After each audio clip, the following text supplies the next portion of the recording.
Hi guys, I'm Jean, your pharmacy assistant, and welcome to my world behind the counter. So sa pharmacy guys, madalas kaming makarinig ng reseta galing sa sabi-sabi o sa Google.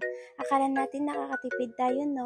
Pero alam niyo ba guys na mas pinapalala lang natin ang sitwasyon?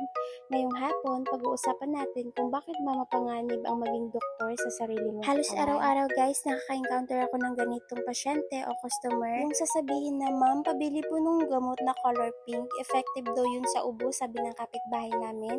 O kaya naman, ma'am, antibiotic nga, masakit kasi lalamunan ko. Familiar ba kayo sa mga ganyang linya guys? Alam niyo guys, meron akong kilalang halos araw-araw bumibili ng pain reliever. Sabi ko, Nay, baka kailangan nyo na itong ipa-check up. Hindi pwedeng laging gamot lang, ang sagot niya sa akin. Naku, wala lang to, arthritis lang to. Iniinom niya yung gamot na parang candy lang dahil yun ang sabi ng kapitbahay niya. Hindi niya alam guys, yung pain reliever na yon, unti-unti na palang sinisira ang kidney niya. Nalaman na lang niya nung kailangan na niyang mag-dialysis. Yung akala niyang arthritis lang, may mas malalim palang dahilan. Minsan yung pinakamurang lunas na alam natin guys, siya pa yung magiging pinakamahal na pagkakamali sa huli. At isa pa sa pinakamaling akala ng marami ay yung tungkol sa presyo ng gamot. Guys, marami ang nagpipilit mag-branded dahil akala nila mas mabilis sila gagaling. Pero bilang inyong pharmacy assistant, gusto ko kayong maliwanagan. Ang generic at branded ay magkasing lang. Kung ano ang talab ng mahal, yun din ang talab ng mura. Bakit guys? Dahil isa lang ang active ingredients nila. Ang pinagkaiba lang ay ang pangalan at packaging.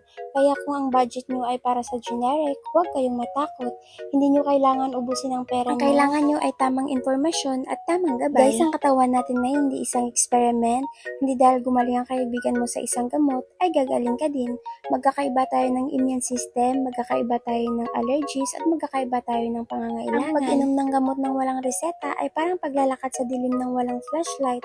Maaaring makarating ka sa pupuntahan mo, pero malaki ang chance na madapa ka o mahulog ka sa bangin. Huwag natin sayangin ang sarili natin sa try-try lang. Ang buhay walang shortcut. Kung may naramdaman, magpakonsulta sa doktor.